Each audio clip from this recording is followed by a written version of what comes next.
Alright, well, you saw the title of the video, and I know it's not getting monetized anyway, so let's just get right into it.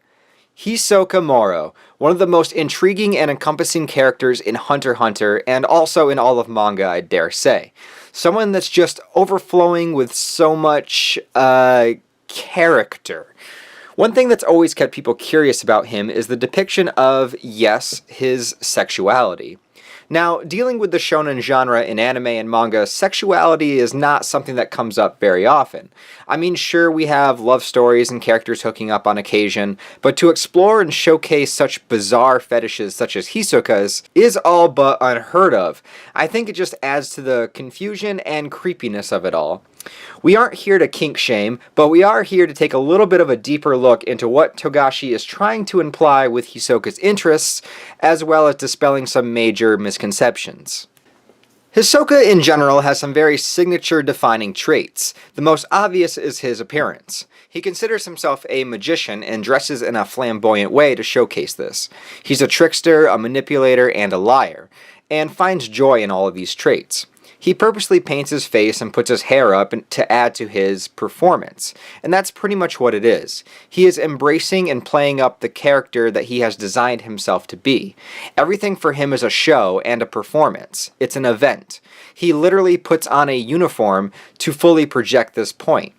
On top of that, he has a sensual and provocative demeanor. The way he moves, speaks, and looks at things and other people all convey this kind of more than natural interest going on inside of him, like somebody eyeing you up from across the bar. But his sensual-like nature doesn't have a preference for gender or age. He seems to act seductively to anyone that he finds interesting, letting this affection be known and without deliberate physical touch. But the darkest side of this is the fact that the more violent and vicious things get, the more interest Hisoka has to give. The more potential he sees in you to be a threat to him, the more excited he gets. And again, it is deliberately shown to be sexual excitement. What could this mean about the type of person that he is?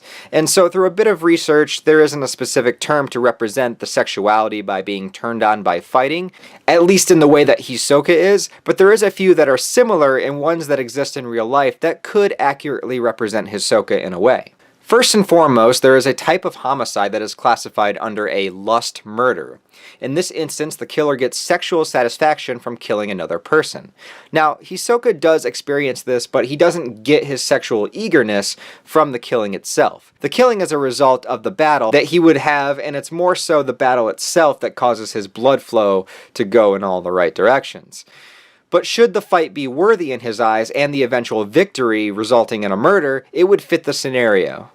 We also have a couple vocabulary words to learn. One is erotophonophilia, which again is sexual arousal, primarily over the thoughts of murder. But it does extend to fantasizing about the different ways to torture a victim to kill them, in which Hisoka has immediately said he couldn't wait to break Gon. Or so on with other opponents. Thinking about this in the way in which he would tear them down and defeat them. It also encompasses fantasies of dominance and control, which Hisoka also expresses as he figures out what is happening during a fight. Finally, we have another term, agonophilia, which is the closest to Hisoka himself, meaning finding sexual arousal over the act of fighting itself. And this also extends to fighting paraphernalia, meaning something you would wear to fight, like boxing gear, a martial artist gi, and so on. Maybe even adding to the fact that Hisoka's appearance and him putting on his uniform to do what he does. In usual cases, agonophilia begins as a fight and either evolves into intercourse or the fight goes to completion and is then followed by sex. But for Hisoka, the fight itself is basically the act of sex in progress for him. So there's also a huge misconception, though understandably so, that Hisoka is a pedophile, which of course means to have sexual attraction towards children. But apart from being a funny meme from time to time, it is completely false. Hisoka is attracted to Gon in the same way that he is attracted to any other opponent. The fact that Gon happens to be a child doesn't play a part in the fact that Hisoka says on many occasions that Gon is not ready yet and needs to grow up to get stronger.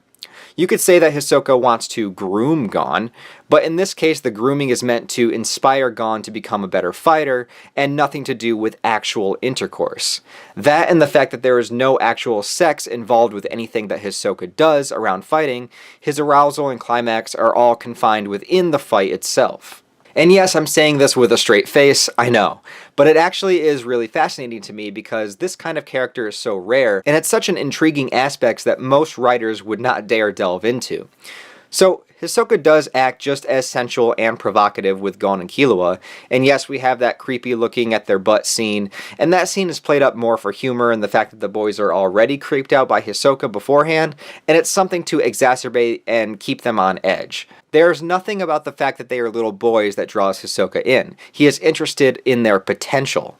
We see more of Hisoka's agonophilia when it comes to the character of Chrollo, the leader of the Phantom Troop and the one that Hisoka has the biggest hard-on for. Hisoka wants to face Chrollo one-on-one, and his desire to do so is basically translated like a sexual encounter. He needs to coax Chrollo into it, prove that he's worthy of Chrollo's time, and then try to defeat Chrollo and kill him, to complete his ultimate lust murder and exude his eratophonophilia. Upon learning Chrollo lost his ability to use Nen, Hisoka gets the ultimate case of blue balls. To kill Chrollo without fighting him would be like ejaculating without the act of sex. The result is only good if it had been a good build-up.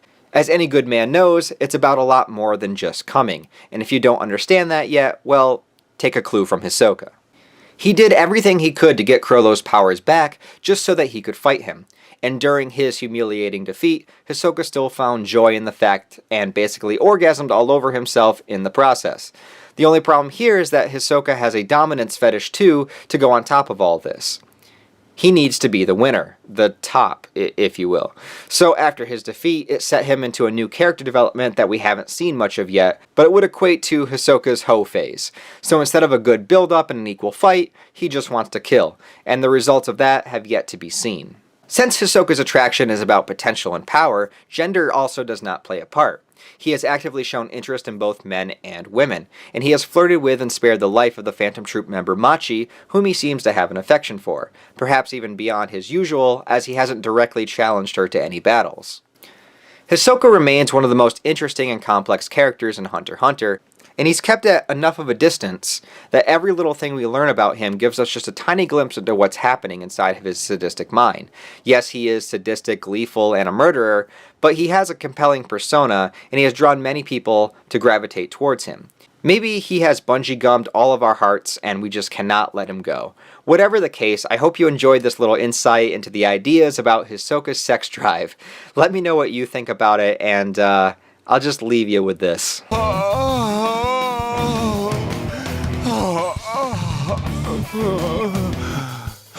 I just can't wait to break you.